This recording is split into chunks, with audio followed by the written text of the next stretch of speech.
31 मई पहला पाठ प्रेरित चरित्र अध्याय 20 पद संख्या 17 से 27 तक। पौलुस ने मिलेतुस से अफसेस की कलीसिया के अध्यक्षों को बुला भेजा और उनके पहुंचने पर उनसे यह कहा, आप लोग जानते हैं कि जब मैं पहले पहल एशिया पहुंचा तो उस दिन से मेरा आचरण आपके बीच कैसा था। यहूदियों के षड्यंत्रों के कारण मुझ पर अनेक संकट आए, किंतु मैं आंसू बहाकर बड़ी विनम्रता से प्रभु की सेवा करता रहा।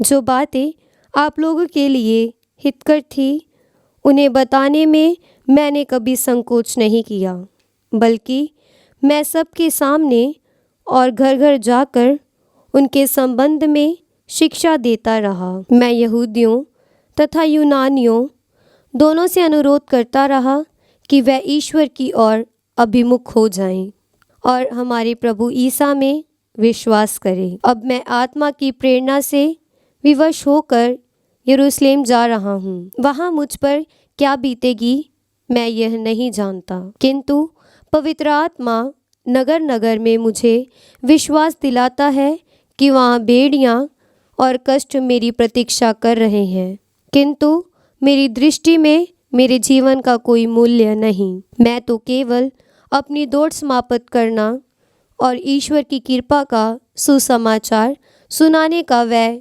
कार्य पूरा करना चाहता हूँ जिसे प्रभु ईसा ने मुझे सौंपा। मैं आप लोगों के बीच राज्य का संदेश सुनाता रहा।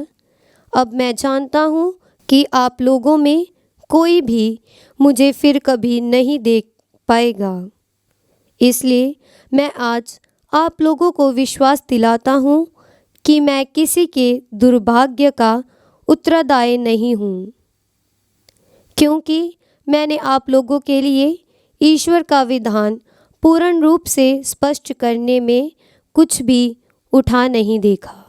क्योंकि मैंने आप लोगों के लिए ईश्वर का विधान पूर्ण रूप से स्पष्ट करने में कुछ भी उठा नहीं रखा। ये प्रभु की वाणी है। ईश्वर को धन्यवाद। भजन अनुवाक्य। पृथ्वी के राज्यों ईश्वर का भजन गाओ।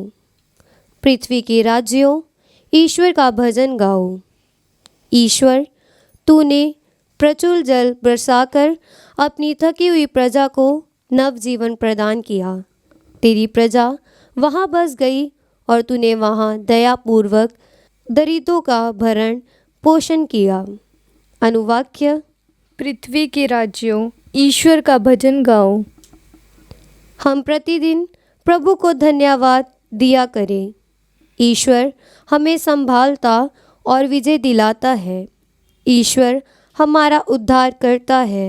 प्रभु ईश्वर हमें मृत्यु से बचाता है। अनुवाक्य। पृथ्वी के राज्यों ईश्वर का भजन गाओ। जय घोष। हालेलुया। अनुवाक्य। हालेलुया। मैं पिता से प्रार्थना करूंगा और वह तुम्हें एक दूसरा सहायक प्रदान करेगा जो सदा तुम्हारे साथ रहेगा। अनुवाक्य। हालेलुया। संत यूहन्ना द्वारा रचित सुसमाचार अध्याय 17 पद संख्या 1 से 11। यह सब कहने के बाद ईसा अपनी आंखें ऊपर उठाकर बोले, पिता, वह घड़ी आ गई है। अपने पुत्र को महिमान्वित कर, जिससे पुत्र तेरी महिमा प्रकट करे। तूने उसे समस्त मानव जाति पर अधिकार दिया है, जिससे वह उन सबों को अनंत जीवन प्रदान करे जिन्हें तूने उसे सौंपा है। वे तुझे एक ही सच्चे ईश्वर को और ईसा मसीह को, जिसे तूने भेजा है, जान ले। यही अनंत जीवन है।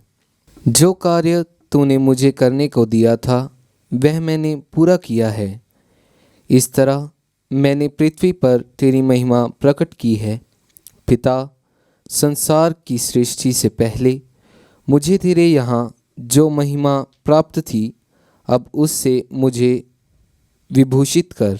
तूने जिन लोगों को संसार में से चुनकर मुझे सौंपा, उन पर मैंने तेरा नाम प्रकट किया है। वे तेरे ही थे, तूने उन्हें मुझे सौंपा और उन्होंने तेरी शिक्षा का पालन किया। अब वे जान गए हैं कि तूने मुझे जो कुछ दिया है वह सब तुझ में आता है। तूने जो संदेश मुझे दिया, मैंने वह संदेश उन्हें दे दिया। वे उसे ग्रहण कर यह जान गए कि मैं तेरे यहाँ से आया हूँ, और उन्होंने यह विश्वास किया कि तूने मुझे भेजा। मैं संसार के लिए नहीं बल्कि उनके लिए विनती करता हूँ जिन्हें तूने मुझे सौंपा है, क्योंकि वे तेरे ही हैं। जो कुछ मेरा है वह तेरा है, और जो तेरा वह मेरा है। मैं उनके द्वारा महिमान्वित हुआ। अब मैं संसार में नहीं रहूँगा, परंतु वे संसार में रहेंगे, और मैं तेरे पास आ रहा हूँ। परम पावन पिता, तूने जिन्हें मुझे सौंपा है उन्हें अपने नाम में सामर्थ्य से सुरक्षित रख, जिससे वे हमारी ही तरह एक बने रहें। यह प्रभु का पवित्र सुसमाचार है। ख्रिस्त की जय।